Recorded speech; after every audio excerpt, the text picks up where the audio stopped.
ቻናሉን ላይክ፣ ሰብስክራይብ በማድረግ ቤተሰብ ይሁኑ። እንወዳችኋለን። እሁድ ማታ ቺቺኒያ እንደ ወትሮዋ ጢምቢራዋ መዞር ጀምሯል። ውስኪው፣ ጎርድኑ፣ ቢራው፣ ቮድካው፣ ጅኑ፣ ድራፍቱ ይቀዳል፣ ይንቆረቆራል፣ ይጨለጣል። ማርቦሮ፣ ሮዝመሪ፣ ዲላይኑ፣ ኒያላው፣ ዊስተኑ ይለኮሳል፣ ይማጋል፣ ይንቦለቦላል።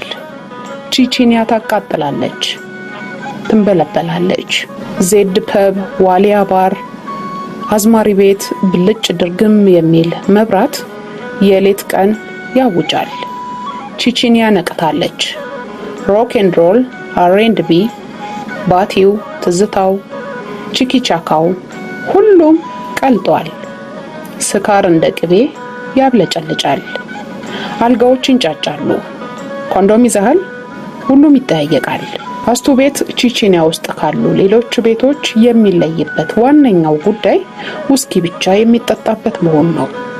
በከተማ ውስጥ ከፍ ያሉ ሀብታሞች፣ ከውጭ ሀገር የመጡ ኢትዮጵያውያን ዲፕሎማቶች አሉ የተባሉ ነፍሰ በላዎች አስቱ ቤት ቤታቸው ነው። ሁሉም ይጠጣሉ፣ ስለ ቢዝነስ ያወራሉ፣ ያሴራሉ፣ ይቆምራሉ፣ ይወስባሉ፣ ይሰክራሉ፣ ያለቅሳሉ፣ ይደባደባሉ። ምድሪቷ ያፈራችውን ሁሉንም ኃጢያት ይሰራሉ። በቤቷ ውስጥ ጽድቅ ያልሆነ ነገር ሁሉ ይፈጸማል። 5000 ብር መነሻ ካፒታል በኪስ ተይዞ የሚገባበት ቤት ነው የአስቱ ቤት። አስራት ባለትዳር ነው።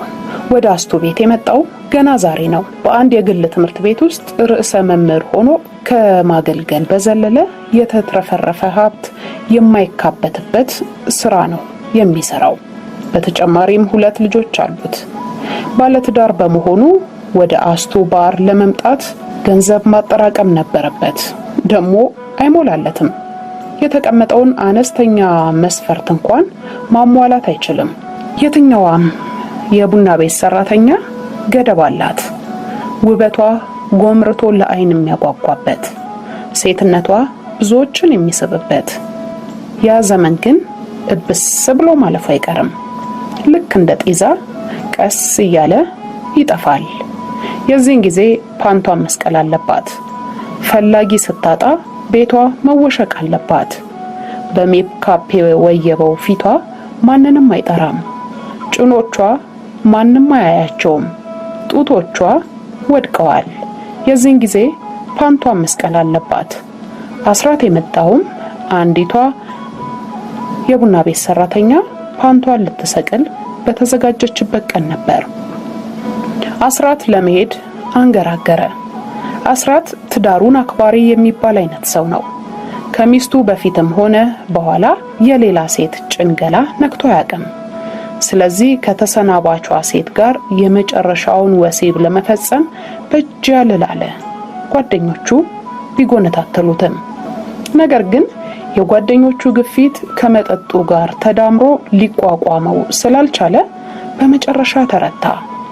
አስራት ባሪስታውን ተከትሎ ወደ ተሰናባቿ ሴት መሄድ ግድ ሆነበት። የእጣው ስቦች ላይ እንዳለ የተጻፈው የሱ ስም ነበረ። ይሄ ግን ለአስራት እንግዳ ነበረ። የስንብት ስለሆነ እጥፍ ነው 2000 ብር አለች ልጅቷ። ድምጿ ራሱ የሆነ እንደ ዶሮ ላባ የሚለሰልስ ነገር አለው ሲል አሰበ አስራት። መጀመሪያ 2000 ብር በደንብ ካስደሰተች ደግሞ ጉርሻ 500 ብር ጨምረላት ብለው ነበር ጓደኞቹ የሰጡት። ጓደኞቹ የሰጡትን ብር በሙሉ አስጨበጣት። እጁን ይዛ ወደ አልጋው ስትወስደው ከመታዘዝ ውጪ ምንም ሊናገር የሚችል ነገር አልነበረውም። ልብሱን ሲያወልቅ የሚያደርገውን ነገር አላመነም ነበር። እጁ ከሱ ትዕዛዝ ውጪ ሆኖ ነበር። ገላዋ ከገላው ሲገናኝ ተአምሮ ሆነበት። አቀፋት። ወደ ራሱ አስጠግቶ አልጠግብ አለ። ምን አይነት ተአምር ነው የሚል ቃል ብቻ ከአፉ ወጣ። ሰኞ ጠዋት አስራት የግዱን ነበር ቢሮ የገባው። ውልቅልቅ ወጥቷል። ቢሮ እንደገባ ጸሐፊዋ የወረቀት ቁልል ከጠረጴዛው ላይ አስቀመጠችለት። የወረቀት ጋራ 4 ሰዓት ላይ ከትምህርት ቤቱ የሥራ አመራር ቦርድ ጋር ስብሰባ ባይኖርበት ከስራ ቢቀር በወደደ። ራሱ፣ ወገቡ፣ እጁ፣ ሁለመናው ውልቅልቅ ብሏል። የማታውን እብደት ደጋግሞ እያሰበ ጓደኞቹን በለሆሳስ ይራገማል። የተረገሙ። አስቸኳይ ነገር አለበት አላት ጸሐፊዋን የተቆለለው ወረቀቶች በስልቹ አይኑ እያየ። የሚሰናበቱ ተማሪዎች አሉ፣ እሱን መፈረም አለብህ አለችው። አስራት በርዕሰ መምህርነት የሚያገለግልበት ትምህርት ቤት በከተማ ውስጥ አሉ የተባሉ ሀብታሞች ልጆቻቸውን የሚያስተምሩበት ነው። የሁለት ተርም ክፍያ ወደ 50 ሺህ ብር ማለት ነው።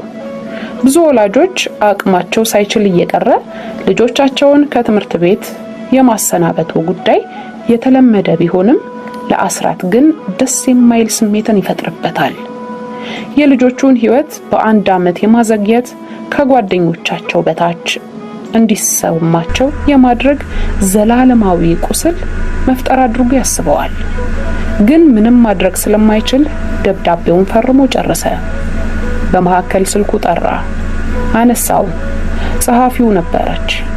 አንድ ወላጅ ልታነጋግረው እንደመጣች ስትገልጽለት በእንቢታ ሊሸኛት ፈልጎ ነበረ።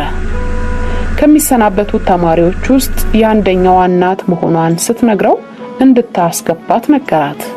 በሩ ተንኳኩቶ አንዲት ሴት ገባች። እንዳያት ክው ብሎ ደነገጠ። በድንጋጤ ጠረጴዛው ስር ሊደበቅ ፈልጎ ነበር። ማታ ያየው ውበቷ በቀን ብርሃንም ቢበዛ እንጂ አያንስም። ቢሮ ድረስ ተከትላው መጣለች ማለት ነው።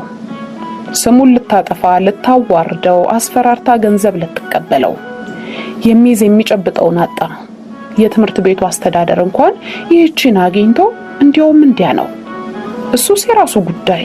ልጆቹስ እዚህ ትምህርት ቤት ነፃ የትምህርት ዕድል አግኝተው ነው የሚማሩት። አቶ አስራት ጨለማን ተገን በማድረግ ከሴተኛ ዳሪ ጋር በማመንዘር የትምህርት ቤቱን ስምና ዝና የሚጎዳ ተግባር ፈጽመዋል ተብሎ በስራ አመራሩ ቦርድ ሊባረር ይችላል። የግል ጋዜጦችም ታዋቂው የትምህርት ቤት ርዕሰ መስተዳድር ሴተኛ ዳሪዎችን ቢሮአቸው ድረስ እየጋበዙ ብለው ጉድ ሊያፈሉበት ይችላሉ። ገላዋን ለሀብታሞች ስትሸጥ ያደረች ልጇን እዚህ ውድ ትምህርት ቤት ውስጥ ታስተምራለች ብሎ እንዴትም ማመን አልፈለገም። ልትበቀለኝ ነው የመጣችው ብሎ ነው ያሰበው። ዮናታን ኃይሉ የ4ኛ ክፍል ተማሪ ከደብዳቤ ውስጥ የልጁን ስም ፈለገ። እንዲባረሩ ከፈረመበት ደብዳቤ ውስጥ ልጁ አለ። ቀና ብሎ አያት። ብዙ ጥያቄዎች ተፈጠሩበት። የብዙ የሀፍረት ጩኸቶች ከውስጡ ፈለቁ። ለካ ይህቺ በውበት የተሸለመች ሴት ብዙ ሸክም አለባት። አንቺ ነሽ የምትከፊው ማለቴ አስራት ድንግርግር አለው። በአይኗ ውስጥ ትዝብትና እንባ ሞላ። ይቅርታ ስሜትሽን ልረብሽ አልነበረም። አንጠልጥሎ ተወው። ማታ ያገኘው ወንድ መሆንን ሳይ ተመልሼ ሮጬ ልወጣ ነበር። ልጄ በተሟላ ስብዕና እንዲያድግ ነው እንጂ መቼም ቢሆን በእኔ አንገቱን እንዲሰብር አልፈልግም። ያ ከሚሆን ሞቴን እመርጣለሁ። ጎንበስ ብላ ከቦርሳዋ ውስጥ ገንዘብ ልታወጣ ስትል የእንባ ዘለላዎቿ ከአይኗ እየፈነጠቁ ወደ ቦርሳዋ ተጨመሩ። ግን ሌላ ትምህርት ቤት ማስገባት አትችይም? አስራት የሚናገረው አጠረው። ምን መሰለ?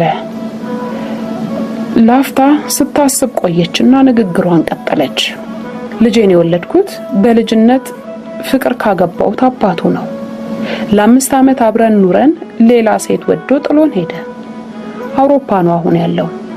አባቱ እያለ ነበር እዚህ ትምህርት ቤት የገባው።